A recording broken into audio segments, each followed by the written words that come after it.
Welcome to Super Nutrition Academy's Health Class with your host and registered holistic nutritionist, Yuri Elkaim. Tune in each week for up-to-date insights on breaking health news and best practices on how to eat for awesome health. It's time to get smarter, healthier, and regain your sanity in a world of information overload. And don't forget to join Yuri at supernutritionacademy.com so you too can master your nutrition and health. Hey guys, how's it going? Welcome to another episode of the Super Nutrition Academy Health Class. Yuri Elkaim back with you. I'm really excited to bring a very special guest to our podcast this episode. Kind of a peculiar guest compared to a lot of the other people we've had before. But nonetheless, Michael Fishman is with us today, and he's been one of my dearest friends in the health community over the last couple of years. And you may not have heard of him because he's kind of the guy behind the scenes who makes a lot of the magic happen. So he's an entrepreneur, he's an advisor, he's a speaker. And if you hear anyone walking around, it's my little dog behind me, so I apologize for that. But he's a trusted advisor to brands and personalities on marketing, positioning, and business growth. And he specializes really in our kind of health community and fields, and as well personal development. He's worked with Rodale, which was the company behind Men's Health and prevention and whatnot. And I could go on and on and on. He most notably, I think, puts on the Consumer Health Summit, which is a congregation of really the industry's top leading experts in health, nutrition, and fitness. And he does that every year in May. It's an amazing event I've been privileged to attend. And what I'm going to bring to you today with Michael is his kind of own journey with overcoming some of the bad foods that, we all try to minimize. So without any further ado, Michael, welcome. Hey, Yuri. Thank you so much for having me. Absolutely. So why don't we jump right into this and talk about, we're kind of putting the business stuff aside, your personal, what was like, we talked about before we started, the fact that you gave up or kind of decided not to eat gluten and sugar about 2 years ago. What led to that decision? How did it all come about? And then we can kind of go from there. Yeah. Well, as you mentioned, I have the Consumer Health Summit, the invitational event each May. And I realized, I think March 10th will be 2 years. So I realized just about 2 years ago that, my weight had crept up, and I was healthy in the way that most people would consider someone to be healthy. Mm-hmm. But in terms of a standard of standing in front of 75 or 80 of the leaders of the health and wellness industry, I felt that I was not really representing the game and best personal practices as well as I could have. So 60 days before that event, I drew a line in the sand for myself and said, okay, at this point, sugar, all sweeteners, honey, maple syrup, everything, but sugar, etc., gluten and alcohol and caffeine all stopped in one day, just like that. I love it. So I did that. I was never a big coffee drinker. That was a bit of an easy win just to take. I had actually started that a number of months prior, after hearing Dr. Daniel Amen talk about caffeine. So caffeine was handled pretty easily for me, not a big problem. Alcohol, I was never much of a drinker, so even now I'll have maybe a glass or two of wine per month, just taste here and there. But with gluten and sugar, those, gluten, and I'm not celiac. I'm not specifically symptomatically sensitive to gluten, although, as we know, gluten creates inflammation and a range of other things inside the body that sometimes we just take for granted that's how we feel, or that's just the way things are. But so I've kept gluten out of my diet for just almost 2 years, and same with sugar. For a lot of good reasons, and so it's been something that I'm proud of. You should be. I mean, that's an amazing feat. How do you stay on track? Do you ever have temptations? And if you do, how do you kind of go through that? Well, it's a good question. With respect to gluten, I would say there's no temptation at all. There are. I'm not really into fake fake cookies, fake breads, fake crack. There is one brand of cracker, Mary's Gone Crackers, which is an excellent organic, non-GMO, organic. Just a really solid gluten-free cracker that a lot of people love. But other than that, I don't really do like gluten-free, like fake stuff. And I don't really find bread or any of those things appealing anymore. As you know, gluten and sugar ride together quite a bit. So when you're staying away from one, and it goes a long way towards staying away from the other. But I think at the time, and I think you and for you listening as well, many people have heard that willpower exists within us in limited amounts. So I've framed it for myself not really about willpower, but more as just kind of a connect the dots, moment to moment, day to day, and really the beginning of it was just the goal line of Consumer Health Summit and that 60-day process. And so it wasn't about moment to moment willpower. It was really about a systematic approach to showing up on the finish line 60 days later with a particular commitment to myself. And so for anybody that wants to start, I would suggest that a good way to start is to pick a day in the near future, a month or 2 months out, and just set a goal line and then commit yourself to reaching that goal. And then when you reach it, like I did, you can continue to proceed, because at that point it's much easier to just keep going. Not because, number one, your body is craving those substances less.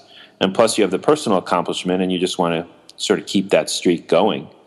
The other thing is to not frame yourself or characterize yourself as a victim to foods. And by that, what I mean is, when I go to restaurants and people offer me dessert or bread or something, I don't say I can't. I don't say I can't eat that. I say I don't eat that. It's a very slight shift of words, but if you think about it, Yuri, I think it's quite powerful. In terms of making a very conscious, specific choice about what you will and will not eat, as opposed to saying you can't eat something because, I just think there's a victimization embedded in the word can't, whereas I don't do something is a very specific, powerful choice where you're controlling your own destiny and managing your own choices. Yeah, and I mean, if anyone were to talk about this, it should be you, because, for everyone listening, just so you guys are up to speed, Michael is very well known for articulating the power of words in messaging and communication. And so I just found it's very fascinating how, it's when people talk about like they should do something or they have to do something. And it's a very, like you talk about, it's a very small nuance, but it's almost a psychological shift in how we approach different things in life, especially with our food choices, for instance. So that's really cool. So I don't, as opposed to I can't. Very, very a couple letter difference, but a massive shift in it really kind of rocks every cell of your body, because it so puts you in the driver's seat of your own life and your own choices. And it so puts your own hands on your own dashboard, your own control. It's like you become your own mission control, as opposed to being at the effect or victimized by any choice or any obligation or any sort of prohibition, forbidden fruit, all that stuff. So it's really a game changer.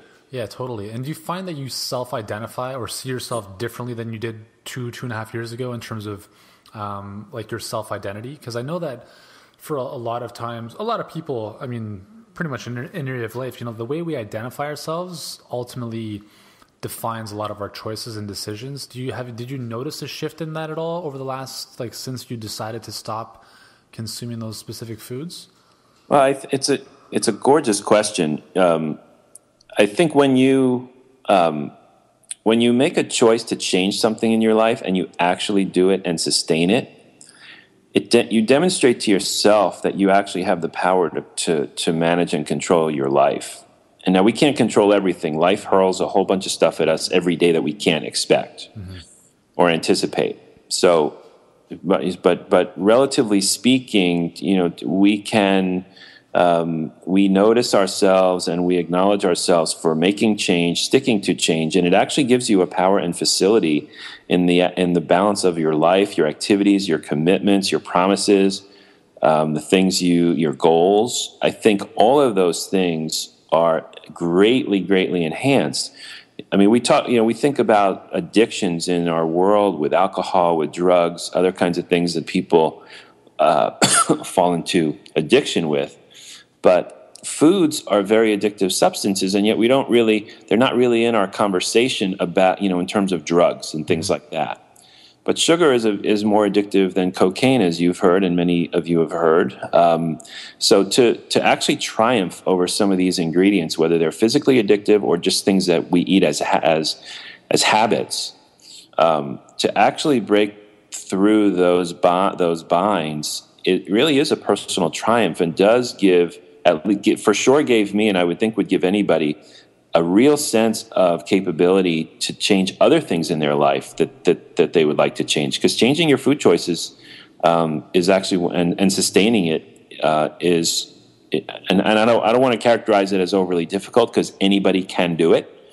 But relatively speaking, it's a challenging thing to do. Mm-hmm. Yeah, I would definitely. I think a lot of our listeners would agree, because everyone has the intention of improving their diets, and then they kind of fall off, and there's a lot of reasons for why that might happen. But I would presume, kind of being in your shoes, that there's probably an immense sense of freedom as well, where you don't have to think about, do I want this? Do I not want this? It's just, you've drawn the line in the sand. It's not even a question anymore. Yeah, and freedom's a great word, and we did not talk about this, but I love the word freedom with respect to this, because I really find that in this respect, many others in life as well, that the commitment to a certain degree of limitation actually is freedom, mm-hmm. which is the opposite of what most people would think. Most people would think, well, freedom is just to eat whatever the heck you want. But that's, you'll pay for that at some point in your life. Yeah. In terms of needing to manage your health or deal with something, some kind of disease. But I think there really is, when you make a commitment, there's freedom from a range of other struggles, a range of other options and choices that are not healthful for your body, which is the only container that you have to live in this lifetime. So there really is a freedom. There's a freedom from the things I'm choosing not to eat. There's a freedom to know that my life will be, in terms of the stuff I'm putting in my body, that my life will be as long and as healthy as possible with respect to the food choices I'm making. So it's a great point, and there's a lot of freedom in making this happen, both in your self-awareness that you can change and sustain other things in your life, and just the fact that you are giving yourself the best chances for just a long, super strong, super healthy life. Mm-hmm, totally. It's actually quite interesting. The more I think about it, there's almost like a paradox between having rules and structure and the degree of freedom that you experience. So sometimes having those rules and having that structure actually gives you more freedom than just kind of doing and eating whatever you want. So that's, So thanks for bringing that up. That's great.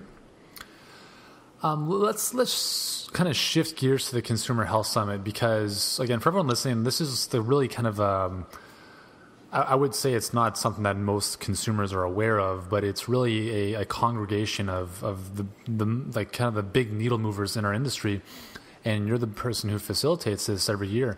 What have you learned from a kind of a health and wellness perspective from either the people that you know from CHS or from running the event yourself, or any kind of collateral damage that occurs from it? Yeah. Well, the thing I love, and for you listening, Consumer Health Summit is a bit of a misnomer, because it's not people showing up specifically to talk about health, but it is entrepreneurs and business people and personalities talking about the business of health and wellness. And so everybody there is serving consumers with magazines or newsletters or books or supplements, or in some cases, other kinds of health products. Mm-hmm. The thing that I love that has became clear long ago, but gets that I get reminded of every year, is just how people in our industry, the ones at the highest level, are there for a reason other than money, or other than earning a living. And of course they earn good livings, and of course they do well, but everybody there believes that to do well, you need to do good. Mm-hmm. And that means to do good work in the world, to actually help people, to actually offer solutions that are helpful, to actually see, if you have 100,000 people in your customer community, that each one of those is a living, breathing human being that really relies on you to deliver on your promises, and that what you offer really works. And you're a great example of that, Yuri, just in terms of your sensitivity to the fact that a large customer community is never becomes impersonal. Mm-hmm. Thank you. So everybody there is very, what I would call, purpose driven. Not a phrase I've made up, but very, everybody there is it really has a purpose. It really believes in the greater good from a business perspective. To find competitors sharing with each other in a very open manner is also extremely refreshing. I think everything that happens there, the connections among the people, and people really committed over a 2-day period to helping everybody else that they can, and understanding that if they focus on helping everybody else, they themselves will come away from 2 days with a lot of value for themselves. There's just a lot of generosity there, and a lot of purpose in terms of having businesses that are helpful to people, that I think is different from almost any other kind of business gathering.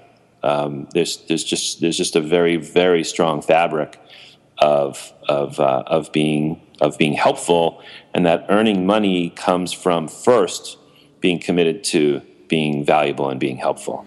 Yeah, and that's what I love about our community, is that it really is everybody who gets into health at a fundamental level, I really believe, is there to help other people, and maybe initially was there to kind of help themselves through some issues. And, obviously the financial stuff is obviously nice and is a reward for helping others, but it is really refreshing when you compare it to a lot of other industries where the focus is really a lot more on numbers and quantities as opposed to the qualitative aspects of touching people's lives. And it doesn't matter who it is. I mean, it could be the most successful doctor or, someone with an amazing supplement line, a lot of the stuff and you can see it in their eyes and you can hear it in their voice when they get kind of all emotional, and it always comes back to, the people that they're touching and making this world a better place. And it's great to be surrounded by that energy and those types of people. So it's really terrific. So for those of you listening who kind of want an behind the doors type of idea of what's going on with some of the brands and companies that you might be doing business with, it really is an amazing place. And hopefully you guys are in good hands with myself and other people you might be frequenting in terms of your advice and information and stuff. So it's terrific. With the insights that you have and the people what do you think, where do you think the health and wellness movement or industry is headed over the next couple of years? Do you see any trends or things that are a lot more prominent than they were a couple of years ago? Well, I think the answer to that is yes. I think that in terms of supplements, having some scientific foundation for ingredients and ingredient amounts is something that you see being touched on by lots of different companies. I think there are leaders in that space, but it's something that the usefulness and the value and the positive impact of supplements and what makes a good supplement, people focusing on that in that industry, I think is very important. I think that personalities, still, some of the well-known doctors, whether that be, Dr. Oz really at the top of the heap with his daily program, or Mark Hyman, Sarah Gottfried, people like that. I think personalities, and even those personalities without specific medical credentials, but who are extremely well educated. It doesn't take a medical doctor to be a great advisor these days. Witness yourself, Yuri, or other people like Tim Ferriss or Chris Carr. So there's a range of personalities who are very well respected, with or without credentials, but always with transparency, always with a high degree of purpose, always with their ego taking a back seat to their message. I think personalities are continuing to lead the way in terms of having a high degree of trust in the marketplace. I think people like to know specifically who is giving them the advice that they're getting. I think companies that are not positioned with a personality like Dr. Oz or Oprah or somebody, companies that just have a name of a company, do better when there is a visible person, even a little bit off stage, but at least a visible CEO, visible entrepreneur. People like to know who they're getting their advice from, what are the credentials and the track record and the reliability of that person. So that's another thing that I think is happening and will continue to happen. Human beings always love a human connection. And the other thing I think is that even with the internet, our business interactions with consumers are more high touch, more personal, more loving and caring than ever before. And businesses are, I think, not everybody's up to speed, but I think more and more businesses understand that not only do consumers need to understand what that business offers, but consumers also want and desperately need to feel understood by that business, so that they feel that the business speaks their language, understands their concerns and challenges, and can support them not only with helpful products, but in a manner of care and speaking that is supportive. Absolutely. So those are some of the things I see. That's really cool. Okay, let's shift gears again. I'm going to keep you on your toes here. Going back to food, diet, nutrition, what is your favorite kind of go-to dinner? Wow. I'll show my cards here. My favorite go-to dinner these days is steamed organic vegetables and either a grass-fed meat or a wild-caught fish. And that tends to be what I look for. I mean, people say if we're going out, what restaurant do you want or where can you eat? And I just say I can eat virtually anywhere. Mm-hmm. When you're in a restaurant, it's harder to be specific about organic or grass-fed or wild-caught, although it's always good to ask the questions. The more restaurants get asked for that stuff, the more the demand will build, I believe. Mm-hmm. But essentially, organic and grass-fed, wild-caught if I can get it. But ultimately, I'm looking just for some simple, healthy protein, and vegetables, and always being mindful of like hidden ingredients in salad dressings, and whether something's cooked in canola oil, which most people now agree is something to move away from. But proteins and vegetables are really where I look. Yeah, that's cool. And you mentioned grass-fed, wild-caught. Do you ever have conversations with people, like friends or family, colleagues who might be like, okay, well, that's great, Michael, but I can't even get access to that stuff. Where do you find that? How do you do it? So how do you have a conversation with somebody who might not have access to those types of kind of pure meats? Yeah, it's a good question. I think, ideally, even a farmed salmon or a corn-fed hamburger or beef is better than processed food or a TV dinner or macaroni and cheese out of a box or these sorts of things. I mean, I'm not a doctor, of course, but from all the people that I trust, whose guidance I do trust, many of whom are doctors, the idea is to have the food be as fresh and as close to its natural form as possible. Mm-hmm. So most things that come out of a box or a package are things, not 100%, but a lot of those things are just things that are not have ingredients that don't belong in a human body and that we shouldn't be ingesting. Yeah, with power plants. Sometimes with salmon, there are salmon that are penned in actual ocean water versus something segregated, in a industrial environment. So none of the key here is nobody should feel bad about being able to pursue healthy meals in an imperfect way. Mm-hmm. I think that's really important, because to pursue perfection in any of this is definitely a recipe for disappointment. But to the extent possible, just to have the knowledge of what the best course is, and then if it's farm-raised salmon versus wild caught, that's still a better choice than fried chicken. Yeah. If it's corn-fed beef, that's still a better choice than pizza with pepperoni or sausage or a processed meat. So the idea is to do the best you can, as much as you can, and to feel good about that, and to know that you are nourishing your body in the very best way that you can to support your health. And as we talked about before, to support a range of other choices in your life, just in terms of honoring your body and honoring your mission during this lifetime. Yeah, that's a great point. I mean, the perfectionism, I've talked about this a number of times with different guests on this podcast. And, I feel bad sometimes, because I think there's a lot of, regular people out there. I mean, even myself and other health experts probably, who have this kind of ideal of what they're after. And it's almost like what Dan Sullivan talks about, like in terms of the gap, right? We have where we are and we have this ideal of where we think we want to be. And until we're perfectly there, we're never really happy.